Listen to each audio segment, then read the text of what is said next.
So hello dear students, कैसे हैं आप सब। आई होप आप सब अच्छे होंगे। मैं हूं स्वाति सेजवानी, स्वागत करती हूं आप सभी का उदित फार्मेसी के यूट्यूब चैनल पे। आज मैं आपके लिए लेके आई हूं specially RGPV D Pharm second year students के लिए फार्मेसी लॉ एंड एथिक्स के कुछ मोस्ट इम्पॉर्टेंट टॉपिक्स। जैसा कि आप सब जानते हैं कि आरजीपीवी का एग्जाम पैटर्न जो है वो चेंज हो चुका है। मतलब कि पहले जो एमसीक्यूज आया करते थे आरजीपीवी के पेपर में, अब वो एमसीक्यूज ना आके उन्होंने कर दिए हैं वेरी शॉर्ट आंसर्स।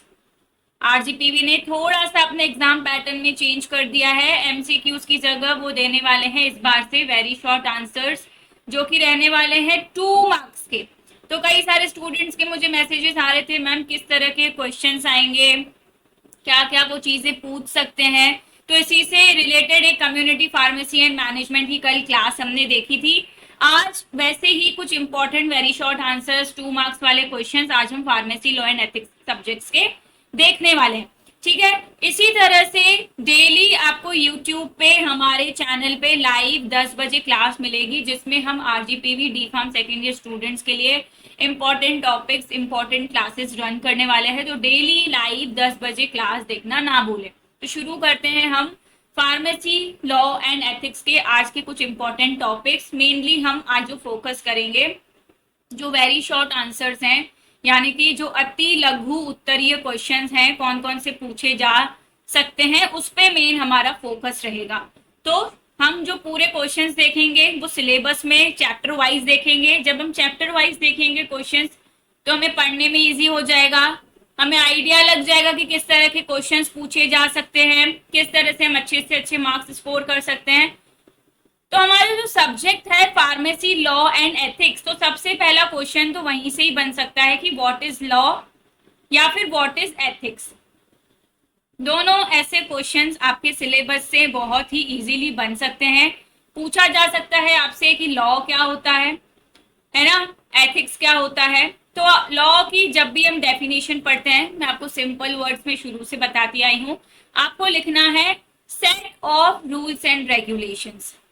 ठीक है, जो नियम और कायदों का सेट होता है उसको कहा जाता है लॉ। एथिक्स का मतलब होता है नैतिकता। एथिक्स का मतलब होता है नैतिकता, यानी कि मॉरल प्रिंसिपल्स। अब मॉरल प्रिंसिपल्स का मतलब सही और गलत की पहचान। ठीक है, कि क्या सही है, क्या गलत है, क्या नैतिकता वाले कार्य हैं, उसको एथिक्स कहा जाता है। तो सबसे पहला क्वेश्चन ये बन सकता है। अब हम शुरू करते हैं चैप्टर नंबर 1 से। तो चैप्टर नंबर 1 से बहुत कम चांसेस हैं कि वेरी शॉर्ट क्वेश्चन में से पूछा जाए। तो कुछ एक्ट्स के नाम पूछे जा सकते हैं कि कौन कौन से ऐसे एक्ट हैं जो हमारे ड्रग्स और फार्मेसी प्रोफेशन से रिलेटेड है। तो उस समय पे आपको पूरे सिलेबस में बहुत सारे एक्ट हैं, उस समय पे आपको जो भी एक्ट याद आते हैं आप वहां पे लिख सकते हो। जैसे फार्मेसी एक्ट लिख सकते हो, है ना, ड्रग एंड कॉस्मेटिक्स एक्ट लिख सकते हो, medical termination of pregnancy act लिख सकते हो, drug and magic remedies act लिख सकते हो। जो भी एक्ट आपको याद आते हैं उस समय पे, वो सारे एक्ट आप यहाँ पे लिख सकते हो। सेकेंड यूनिट पे आते हैं, यानी कि सेकेंड चैप्टर पे आते हैं, तो वहां से जो क्वेश्चन बनता है पीसीआई पे क्वेश्चन बनता है। बहुत इंपॉर्टेंट टॉपिक है, इसे बिल्कुल भी छोड़ के मत जाना। वेरी शॉर्ट में भी नहीं छोड़ के जाना, शॉर्ट में भी नहीं छोड़ के जाना, लॉन्ग में भी नहीं छोड़ के जाना। PCI pharmacy council of India बहुत इंपॉर्टेंट टॉपिक है, हर साल रिपीटेड क्वेश्चन आता ही है। ठीक है, तो पूछा जा सकता है कि पीसीआई क्या होता है। हो सकता है आपसे फुल फॉर्म पूछ लिया जाए, है ना, हो सकता है आपसे इसके फंक्शंस पूछ लिए जाए, कॉन्स्टिट्यूशन पूछ लिए जाए। तो ये इंपॉर्टेंट है, इसको एक बार जरूर देख के जाए।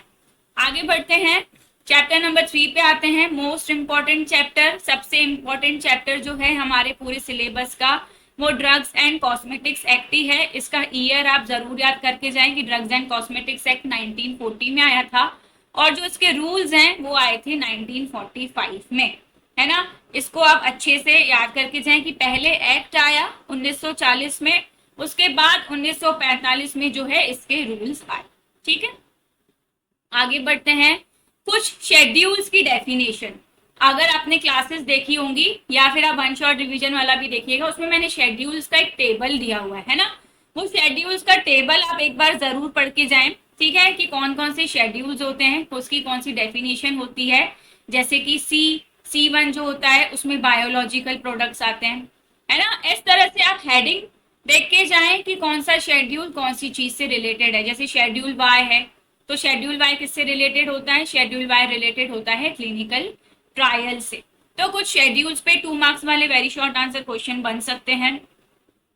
इसी के हम सेकंड पार्ट पे आते हैं, जिसमें ड्रग की मैन्युफैक्चरिंग के बारे में पूछा गया है। तो यहाँ पे आपसे लोन लाइसेंस के बारे में पूछा जा सकता है कि लोन लाइसेंस क्या होता है और ई पैकिंग लाइसेंस क्या होता है, क्योंकि जनरली मैंने प्रीवियस ईयर के पेपर्स में देखा है तो लोन लाइसेंस और री पैकिंग लाइसेंस की डेफिनेशन को इन्होंने कई बार रिपीटेडली पूछा है। तो लोन लाइसेंस आप पढ़ के जाओ 2 मार्क्स के लिए, री पैकिंग लाइसेंस पढ़ के जाओ, और ये वाला टॉपिक, ये जो शेड्यूल्स यहाँ पे स्पेसिफाइड नाम से दिए गए हैं इसको जरूर पढ़ के जाओ कि शेड्यूल C1 क्या होता है। जैसे C1 मैंने आपको यहाँ बताया बायोलॉजिकल और स्पेशल प्रोडक्ट्स होते हैं। H1 क्या होता है, ये होता है प्रिस्क्रिप्शन ड्रग्स, ठीक है, जिन्हें बिना प्रिस्क्रिप्शन के कोई भी मेडिकल वाला आपको नहीं देगा। शेड्यूल M पढ़ के जाओ जिसमें आपको गुड मैन्युफैक्चरिंग प्रैक्टिसेस के बारे में बताया जाता है। शेड्यूल N पढ़ के जाओ जिसमें आपको लिस्ट ऑफ इक्विपमेंट्स इन प्रेमाइजेस बताया जाता है। और शेड्यूल X के बारे में भी पढ़ के जाओ जिसमें हैबिट फॉर्मिंग ड्रग्स के बारे में बताया जाता है।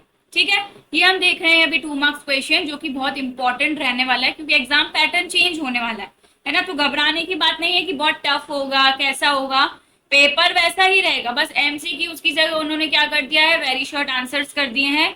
और वो वेरी शॉर्ट आंसर्स किस तरह से रहेंगे, वो बिल्कुल इसी तरह से रहेंगे जो मैं आपको इंपॉर्टेंट टॉपिक्स बता रही हूँ, बिल्कुल इसी में से रहेंगे। क्योंकि मैं खुद RGPV की कॉपीज चेक करने जाती हूँ, तो पिछले कुछ समय में मैंने देखा है कि उनका एग्जाम पैटर्न कैसा रहता है। और अगर आपको previous year question paper solve चाहिए कि कैसा पेपर आता है, उसका सॉल्यूशन कैसा लिखते हैं, तो मेरा जो इंस्टाग्राम चैनल है फार्मेसी विद स्वाति और मेरा यूट्यूब चैनल है फार्मेसी विद स्वाति, वहां पे आप प्रीवियस ईयर क्वेश्चन पेपर देख सकते हो RGPV का विद सॉल्यूशन, है ना। नेक्स्ट जो बनता है इसमें से क्वेश्चन, वो बनता है ये वाले पार्ट से, है ना। यहाँ से कई सारे फुल फॉर्म्स आपसे पूछे जा सकते हैं। देखो, जैसे सबसे पहले आपको दिख रहा है ड्रग्स टेक्निकल एडवाइजरी बोर्ड, ये फुल फॉर्म है आपका DTAB का। अब वेरी शॉर्ट आंसर्स हैं तो इसका ये मतलब नहीं है कि लेंथी क्वेश्चन ही पूछेगा, हो सकता है वो आपसे फुल फॉर्म पूछ ले। और फार्मेसी लॉ एंड एथिक्स में तो बहुत सारे फुल फॉर्म है, तो फुल फॉर्म जरूर याद रख के जाना। ईयर जरूर याद रख के जाना कि कौन सा एक्ट कौन से ईयर में आया। ऑब्जेक्टिव जरूर याद करना, फंक्शन जरूर देखना। ये सारे वेरी शॉर्ट आंसर्स के क्वेश्चन बन सकते हैं, है ना। दूसरा फुल फॉर्म ये यहाँ पे CDL, सेंट्रल ड्रग्स लेबोरेटरी, यही से क्वेश्चन बन सकता है कि सेंट्रल ड्रग्स लेबोरेटरी कहाँ पे सिचुएटेड है। अगर आप सभी को पता है तो नीचे मुझे कमेंट बॉक्स में बताओ कि सेंट्रल ड्रग्स लेबोरेटरी कहाँ पे सिचुएटेड है। उसके बाद ड्रग्स कंसल्टेटिव कमिटी, जो कि DCC का फुल फॉर्म है। गवर्नमेंट एनालिस्ट के फंक्शन पूछे जा सकते हैं। लाइसेंसिंग अथॉरिटीज के बारे में पूछा जा सकता है। और सबसे इंपॉर्टेंट है यहाँ पे ड्रग इंस्पेक्टर। ड्रग इंस्पेक्टर बिल्कुल मत छोड़ के जाना, ड्रग इंस्पेक्टर पे क्वेश्चन आता ही आता है। ड्रग इंस्पेक्टर के फंक्शंस पूछे जाते हैं, ऑब्जेक्टिव्स पूछे जाते हैं, क्वालिफिकेशन भी पूछी जाती है। तो ड्रग इंस्पेक्टर जरूर पढ़ के जाएं, इंपॉर्टेंट टॉपिक है। वेरी शॉर्ट में भी आ सकता है, शॉर्ट में भी आ सकता है, कई बार तो लॉन्ग में भी आ सकता है, 2 शॉर्ट नोट बन के। 4th वाले चैप्टर पे आ जाते हैं जो कि है हमारा NDPS एक्ट। शॉर्ट फॉर्म भी याद रखना है, फुल फॉर्म भी याद रखना है ना। Narcotic drugs and psychotropic substances act कब आया, 1985 में आया। इसके मेनली ऑब्जेक्टिव्स पूछे जाते हैं और लॉन्ग क्वेश्चन में इसके ऑफेंसेस और पेनल्टीज को बहुत बार पूछा गया है। ठीक है, 5th यूनिट में आते हैं drug and magic remedies act, जिसको ऑब्जेक्शनेबल एडवर्टीजमेंट एक्ट भी कहा जाता है। ये आया है आपका 1954 में। ठीक है, जो drug and magic remedies objectionable advertisement act है, इसमें से जनरली आपसे पूछी जाती हैं डेफिनेशंस, है ना।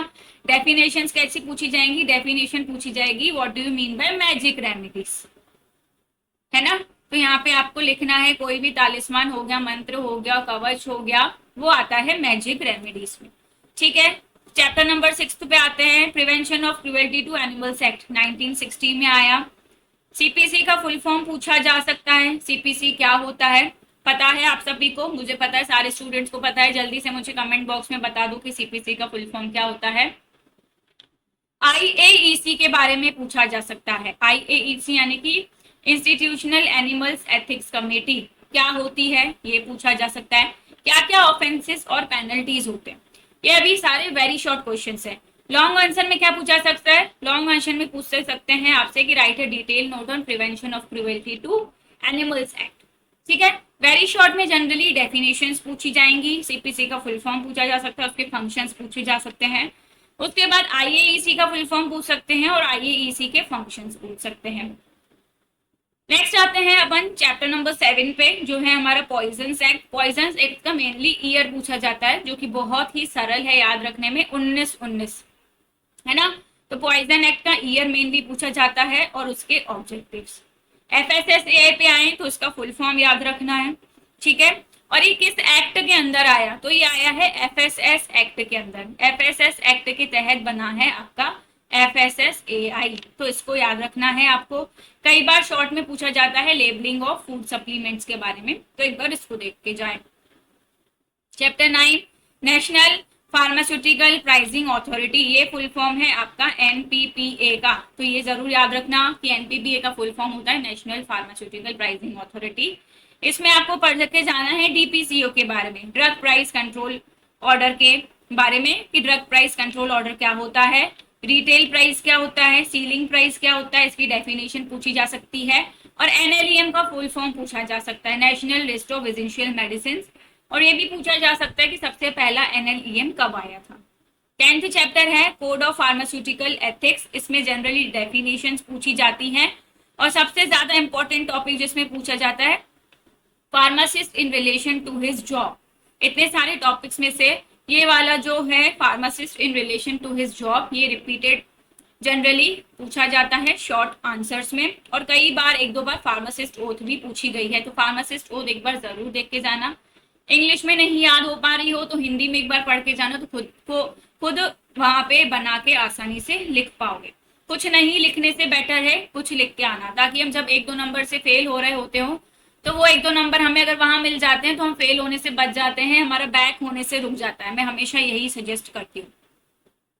चैप्टर 11 है एमटीपी एक्ट, यानी कि medical termination of pregnancy act and rules, MTP act है ना, इसका फुल फॉर्म जरूर याद रखना, और इसके याद रखना आपको सैलिएंट फीचर्स मतलब ऑब्जेक्टिव्स। कंफ्यूज नहीं होना है ना, वर्ड सिर्फ चेंज हो रहा है, बाकी सारी चीजें वही हैं, objective, function, salient features. 12th chapter पे आते हैं, सीडीएसयू का फुल फॉर्म जरूर याद रखना, आईपीसी का फुल फॉर्म जरूर याद रखना, और अगर क्वेश्चन आता है कि गवर्नमेंट फार्मा रेगुलेटरी बॉडीज के बारे में लिखो, तो गवर्नमेंट फार्मा रेगुलेटरी बॉडीज यही है सीडीएससीओ और आईपीसी, है ना। क्वेश्चन घुमा के भी पूछ सकते हैं कि गवर्नमेंट फार्मा रेगुलेटरी बॉडी के बारे में लिखो, तो सीडीएससीओ आईपीसी के बारे में लिखना है। हो सकता है डायरेक्ट सीडीएससीओ के बारे में पूछ लें, तो सीडीएससीओ आप सबको पता है क्या है, सीडीएससीओ क्या है, हमारी इंडिया की रेगुलेटरी अथॉरिटी है। क्या है, हमारे इंडिया की रेगुलेटरी अथॉरिटी है, जो अप्रूवल देती है हर एक चीज के लिए, न्यू मेडिसिन के लिए, न्यू मेडिकल डिवाइस के लिए, क्लिनिकल ट्रायल्स के लिए। ठीक है, चैप्टर 13 आता है गुड रेगुलेटरी प्रैक्टिसेस के बारे में। इसमें ज्यादा डिटेल कुछ नहीं पढ़ना है, ये पढ़ना है बस गुड रेगुलेटरी प्रैक्टिसेस होती क्या है, ठीक है, क्या क्या उसमें डॉक्यूमेंटेशन रहता है, और ई गवर्नेंस के बारे में थोड़ा सा पढ़ लेना, वेरी शॉर्ट आंसर्स के लिए बता रही हूँ।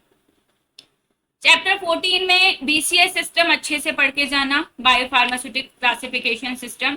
इसकी जो 4 क्लासेस मैंने आपको पढ़ाई हैं, क्लास 1, क्लास 2, क्लास 3, क्लास 4, उसको अच्छे से पढ़ के जाना कि क्लास 1 क्या होती है, क्लास 2 क्या होती है, 3 क्या होती है, 4 क्या होती है, और दोनों मतलब चारों क्लासेस में 2-2 एग्जाम्पल्स एटलीस्ट जरूर पढ़ के जाना, क्योंकि पूछा जा सकता है कि explain class 2 drugs, explain class 4 drugs, तो बीसीएस सिस्टम ऑफ क्लासिफिकेशन अच्छे से पढ़ के जाना।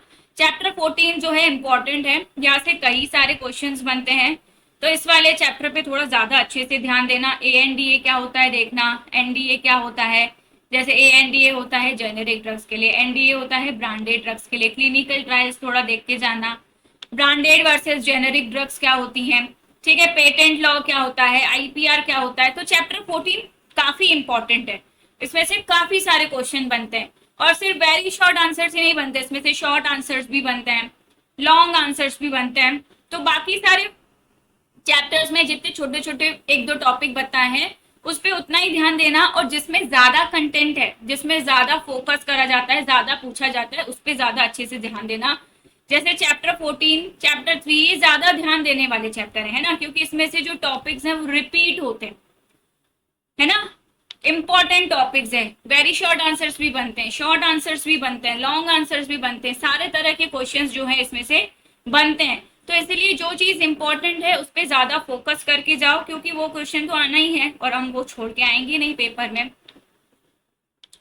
फिर चैप्टर 15 ब्लड बैंक इंपॉर्टेंट है, इसके फंक्शंस पूछे जाते हैं शॉर्ट आंसर्स में, वेरी शॉर्ट आंसर्स में। बेसिक रिक्वायरमेंट्स पूछी जाती है कि एरिया वगैरह कितना चाहिए अगर आप ब्लड बैंक ओपन करना चाहते हो। Clinical establishment act and rule, generally इसका ईयर पूछा जाता है कि कौन से ईयर में ये आया था। 17 आता है आपका BMW यानी कि बायोमेडिकल वेस्ट मैनेजमेंट रूल्स, जो कि आए थे 2016 में। इस पे भी जनरली शॉर्ट और लॉन्ग क्वेश्चन बनता है कि हॉस्पिटल्स में अगर बायोमेडिकल वेस्ट जनरेट हो रहा है तो उसको आप किस तरह से मैनेज करोगे, होम्स में जनरेट हो रहा है, फार्मेसीज में जनरेट हो रहा है तो उसका मैनेजमेंट आप किस तरह से करोगे। चैप्टर 18 आता है बायोएथिक्स, बायोएथिक्स की डेफिनेशन जरूर पढ़ के जाएं, बहुत इंपॉर्टेंट है।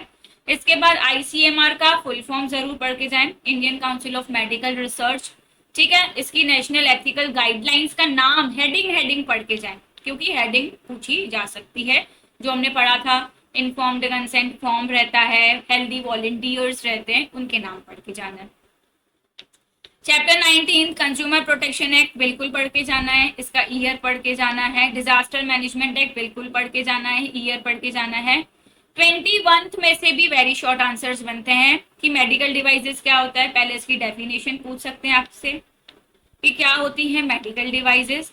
फिर इसकी कैटेगरीज पूछी जा सकती हैं, जो मैंने आपको बताई थी। मेडिकल डिवाइसेस की 4 कैटेगरीज होती हैं on the basis of risk, हमने पढ़ा था अगर आपको याद हो। On the basis of risk हमने मेडिकल डिवाइसेस के बारे में पढ़ा था। Class A, class B, class C, class D. Class A में लोअर रिस्क मेडिकल डिवाइसेस रहती हैं और क्लास डी में हाई रिस्क मेडिकल डिवाइसेस रहती हैं। बी में रहती हैं मॉडरेट या फिर मीडियम रिस्क वाली, और सी में आता है हाई टू मॉडरेट रिस्क वाली, है ना।